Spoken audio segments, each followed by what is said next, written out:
Allahu Ekber. Esselamu Aleyküm ve Rahmetullah. Esselamu Aleyküm ve Rahmetullah.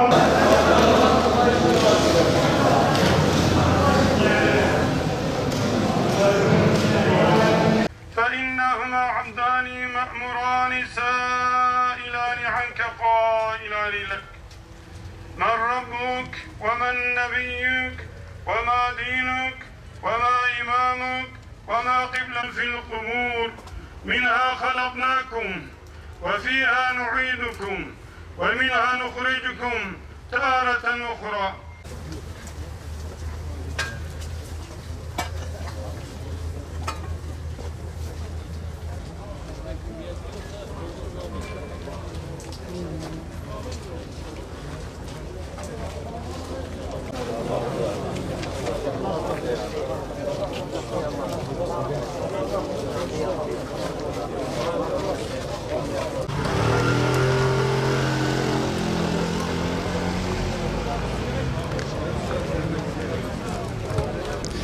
Öncelikle Şanlıurfa'nın başı sağ olsun.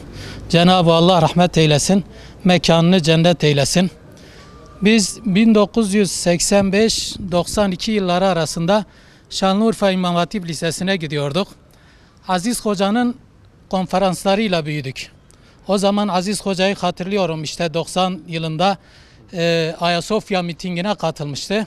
Ve mitinge katıldığı zaman dedi ki, ben evden çıktığım zaman hanımım dedi ki akşama ne yemek yapayım?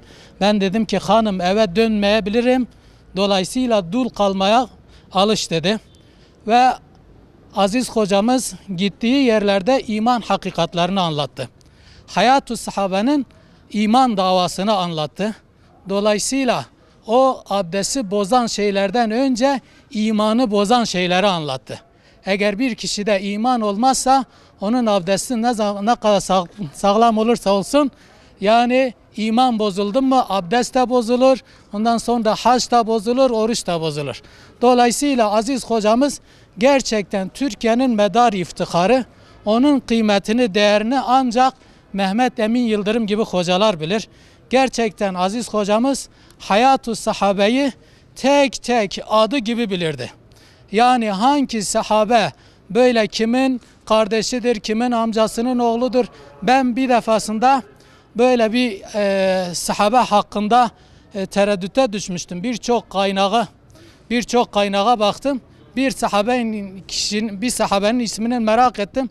Aziz Hoca'yı aradım. Aziz Hoca hiç kitap falan kullanmadan hemen bana o sahabe-i kiramın ismini söyledi.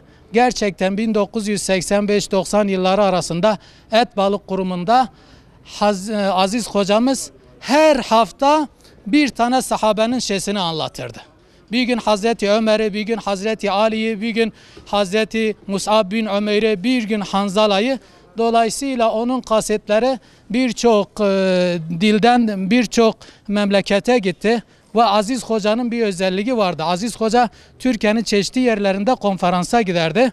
Ve Urfa kanalında çeşitli televizyonlarda da program yapardı. Yapmış olduğu programlardan hiçbir tanesinden şey yapmazdı. Ücret almazdı. Ve sürekli mütevazıydı gerçekten duruşuyla Aziz Hoca. Cenab-ı Allah mekanını cennet eylesin. Türkiye sahabe-i kiramı onlarla sevdi. Hatta ben bir tane arkadaşımdan şöyle duymuştum.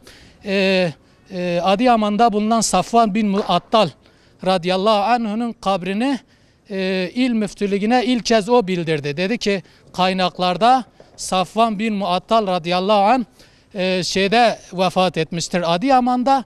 Dolayısıyla araştırın. O Aziz Hoca'nın o işte şeyinden sonra müftülük araştırıp orada Safvan bin Muattal'ın olduğunu gerçekten tespit etti. Kabrini yeniden işte etrafını inşa etti. Aziz Hoca'ya Cenab-ı Allah rahmet eylesin. Mekanını cennet eylesin. Aziz hocamla yıllardan belli tabii ülfetimiz var. Yıllardan belli birlikteliğimiz var. Son olarak da yine Kanal Urfa'da bizim Ramazan programında her sene olduğu gibi bu sene de program yaptık. Tabii Şanlıurfa'mız için Türkiye için, Şanlıurfa'mız için şeyden çok büyük bir değer kaybettik yani. Çok büyük bir değer kaybettik. Az önce de söylediğim gibi yani fakir fukaraya sahip çıkan, yetime sahip çıkan, Yetimin başından eline eksik etmeyen bir insandı. Gecesini gündüzüne katıp aşevinde, yani bu veba hastalığına karşılık kendisine hocam gitme, hani aşevine gitme dediklerine rağmen yine maskesini takıp orada fakir fukara bizden gıda bekliyor, yemek bekliyor, aç bekliyor diyerekten aşevini hiçbir zaman terk etmedi. Gecesini gündüzüne kattı. Ben az önce kardeşime söyledim, son yaptığımız Ramazan programında bir gün geldi, morali bozuk böyle. Hocam hayırdır dedim, niye böyle moraliniz bozuk? Dedi ki ya Hacı Mahmut, dedi kaç gündür dedi gıdamız tükenmiş aşevinde. Fakir fukara yetim dedi hepsi geliyor, aş istiyor, yemek istiyor, gıda istiyor. Dedi bunu düşünüyorum, 3 gündür dedi benim gözüme uyku girmiyor. Dua edin dedi, dua edelim, Allah dedi hayır sahiplerini buraya yönlendirsin. Bu fakir fukaralara, yetimlere biz de elimizi uzatalım. Onlar dedi sevindi mi, biz dedi akşam gidip rahat yatıyoruz, gönül rahatlığıyla yatıyoruz. Biz dedi coşuyoruz dedi. Gerçekten öyle bir insan. Şanlıurfa'mıza birçok konuda hizmet etmiştir, birçok gençlere hizmet etmiştir. Radyodan aile yetiştirmiştir, televizyondan aile yetiştirmiştir. Öyle bir insan. Allah rahmet etsin, Allah mekanını cennet eylesin. Allah razı olsun sizlerin de duyarlılığınızdan dolayı. Teşekkür ediyoruz. Hepimizin başı sağ olsun. Şimdi öncelikle Aziz hocamız ülkemiz, özellikle Şanlıurfa ülkemiz ve İslam alemi adına çok büyük bir siyer alimiydi. Bundan dolayı zaten çok üzgünüz. Şanlıurfa için de hasreten özellikle fakir, fukara ve yetimlerin babasıydı. Bundan dolayı da üzgünlüğümüz kat be kat artmıştır. Aziz hocamızın ve Ömer Döngeloğlu Allah rahmet eylesin ikisini birlikte kaybetmemiz de İslam alimlerimizi, özellikle siyer alimlerimizi bu yılda kaybetmemiz bize gerçekten çok büyük üzüntü veriyor. Kendisinde şehadet ettiğimiz tek şey şudur ki İslam alemine örnek olmuştur. Elinden geleni yapmıştır. Biz buna şehadet ettik. Fakir fukaralara babalık yapmıştır. Urfa'da yetişen nadir siyer alimlerinden, Türkiye'de yetişen nadir siyer alimlerinden biridir. Allah mekanını cennet etsin ve inşallah bu koronadan dolayı vefat ettiğini biliyoruz. Kendisi şehit sevabı alır. Biz de buna şehadet ederiz. Allah razı olsun. Teşekkürler hocam. Bugün buraya geldik Aziz hocam için cenazeye katıldık. Allah rahmet eylesin. Şanlıurfalılara büyük bir kayıptır. Tabii ki Şanlıurfa değil de Türkiye için bir kayıptır. Yani Aziz hocam değerli bir hocamdır. Sahibesine başsağlığı diliyoruz. Şanlıurfalılara sabır celal ihsan ediyoruz. Ya Aziz Hoca derken biz sene 2011'de Hicaz'dayken orada çok insanlara yardımı dokunmuştur. Yani çok büyük bir alimdir diyelim. Cenab-ı Hak mekanını cennet eylesin. Yani ne desek de azdır tabii. Aziz hocamın virüs nedeniyle Şanlıurfa katılamadığı için üzgünüm tabii ki.